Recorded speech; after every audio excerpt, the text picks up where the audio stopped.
Welcome to Toffee TV. It is the player ratings for Everton 1, Burnley 0. A Boxing Day win at Goodison Park for the first. I can't remember the last time we actually won a game on Boxing Day at Goodison Park, to be honest. I can't even remember it. Yeah, not a fantastic game of football, not a spectacular game. I thought we played really well first half. I thought first 5 minutes, I wasn't exactly sure.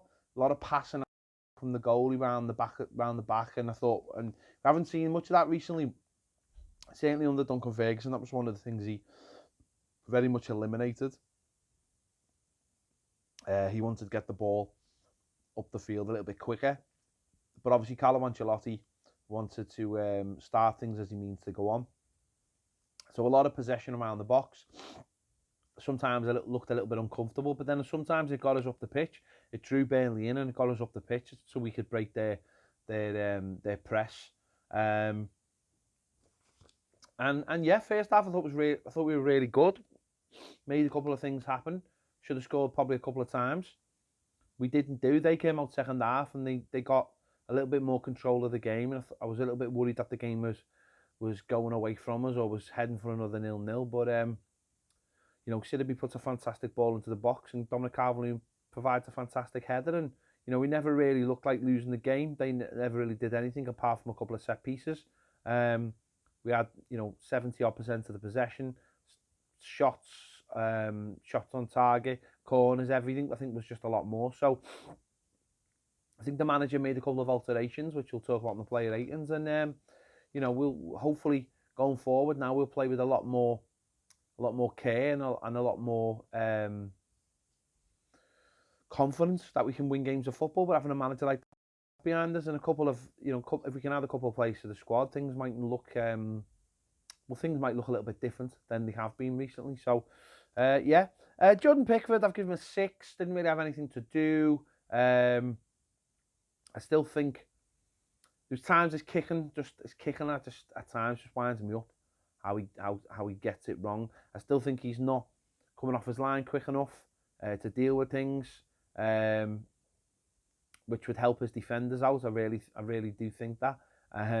Obviously, we had the strange moment when he caught the ball and it was alleged of taking it outside the area. How the linesman could say that was outside the area, I have no idea. And excuse me, but again, weird like VAR's there. You think wouldn't that be a good use of VAR for stuff like that? I mean, he wasn't booked and it was just a free kick, but that could have led to something serious, you know, with Burnley being a good set piece team. So, but he didn't have a shot to save, so it's very hard to give him a grade on that. Seamus Coleman, I've give him a 7. Thought he played really well. I thought with Siddiby in front of him, there was a good balance there defensively and attacking wise, and it was just, I think the only thing that let him down was his choices when he got in the box. I mean, there was also some strange just decision making at times defensively as well. There was one where he could have just given it back to the goalkeeper and for some reason tried to like run down the defensive line with it, and he could have got himself into an awful lot of trouble. But yeah, I thought he was pretty solid. I thought little. I think when the defensive, the attacking responsibility isn't necessarily there, and having someone strong and powerful in front of him, I think that really helped him. So it was nice to see him back to having a good performance. So a 7 from him. Luca Dean on the other side, I've given a 6. Again, you can still sort of tell that he's struggling a little bit with that injury. Not 100% fit, and I think it shows with I think he's just doing what he needs to do at the moment without doing the extra little bit. Not really getting in a lot of good crossing areas, and when he does, they're not. I don't know. He's just sort of playing within himself, and if he has got an injury, you can understand why. He's just trying to get through the games. But defensively, did his job. And yeah, I've given him a 6. Yerry Mina, I've given him a 7. I thought again, solid. Had to be in a game like this against a tough opposition. Threat down the other end. I think we nearly scored off one of his headers, or certainly we should have scored off one of his headers in the first half early on, which would have made the game a lot more comfortable. But these games are always tough for defenders. We know the way Burnley play, how they scored a lot of the goals, and I thought he dealt with it quite well on the floor as well. So I've given him a 7. And Mason Holgate, I've given him a 7 as well. Again, quite solid. No, I think a lot of game time recently has really helped them come along. Playing that midfield, I think, helped them come along. It's given them a different perspective on the game. That may not have always been there, but again, really solid. He's like Mina's the obviously more like the stopper, and he's the little bit of class that you need at the back. Looks very comfortable on the ball. He's good in the air as well. Likes a tussle as well. Got a lot of composure. And I think just about smoothing off those rough edges that have been there. So I think he's going in the right way. I think he's becoming a really good player. Mason Holgate is just, again, it's that consistency, those levels of consistency. But normally sometimes in games like this, he's falls down to the fact of how physical it is. But I think that's changed recently as well. I think that's gone up a notch. So give him a 7. Which you're going to hear a lot, by the way. Delph, I've given him a 7 as well. I thought again, really level performance, consistent performance. Kept it. Looks a little bit fitter, which is good. Got through the game. Keeps it nice and simple. At times, maybe, I don't know, not too simple, but sometimes there's passes on that I think if he gets fit and gets a little bit more consistent, that he'll try and take on a lot more cross-field passes. But I think at the time being, he's just keeping it nice and simple, short and sharp, keeps the game moving as fast as possible, so as to get us out of trouble. I think it's just that those fitness levels with him that he's got to get through. But certainly, I thought he was nice and steady today. Give us something, that little bit of a comfort blanket in midfield.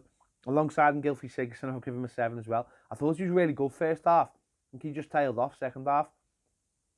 Coming and getting the ball off the back four.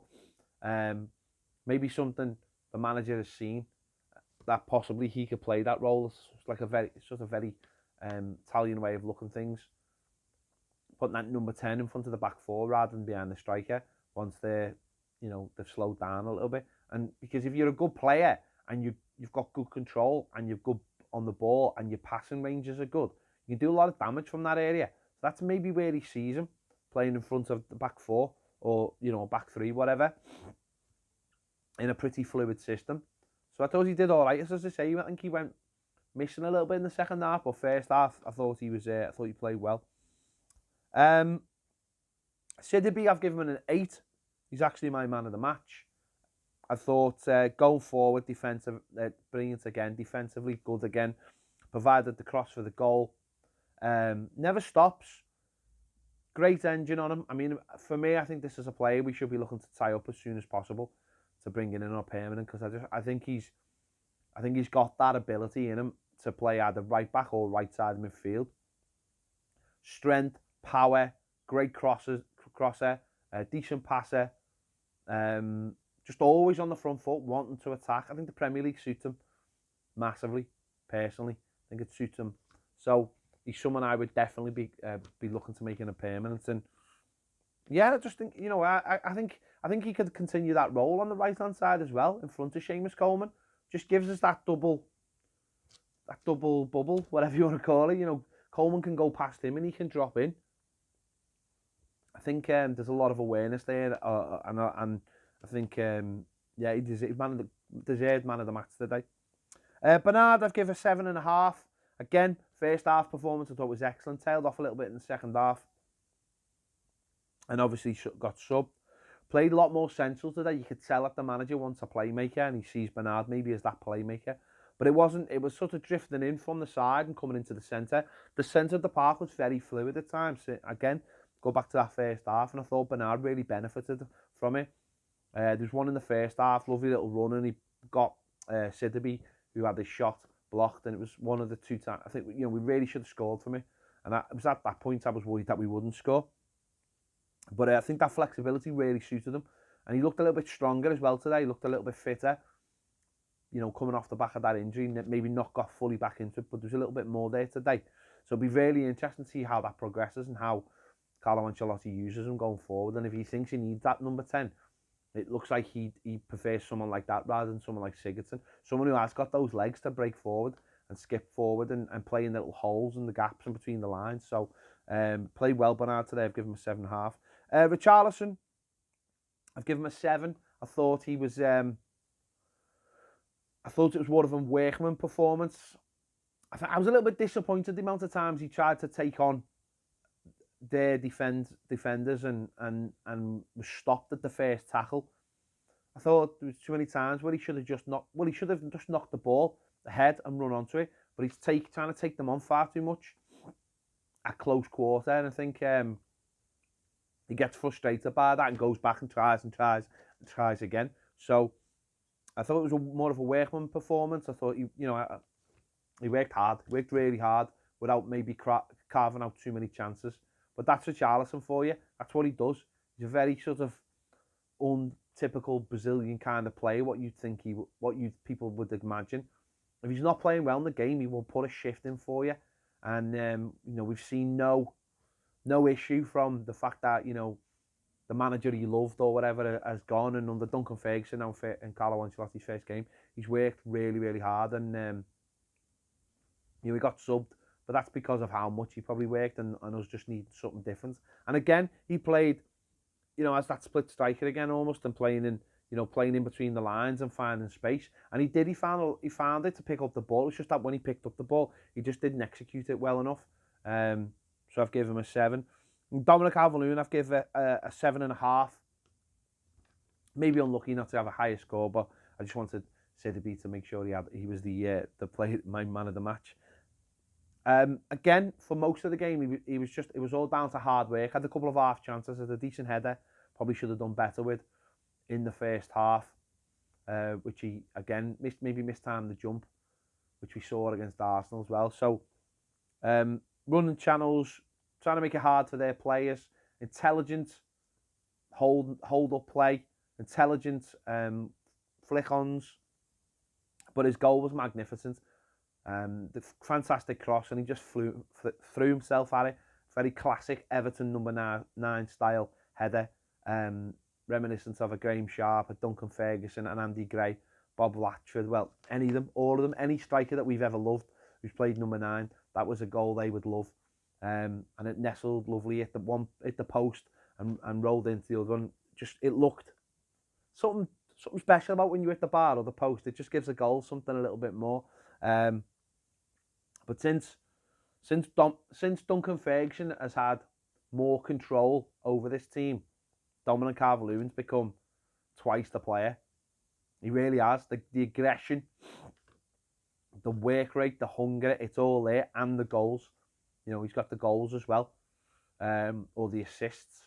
So fantastic from Dom. He just has to keep that up and remember that he is an Everton number 9, and not go back into any not bad habits. Just he was just a bit soft beforehand, just a bit soft, and now we're starting to see someone who actually believes, filling him with confidence. He believes he is a number 9, Everton number 9, and that's magnificent to see. So I've given him a 7.5.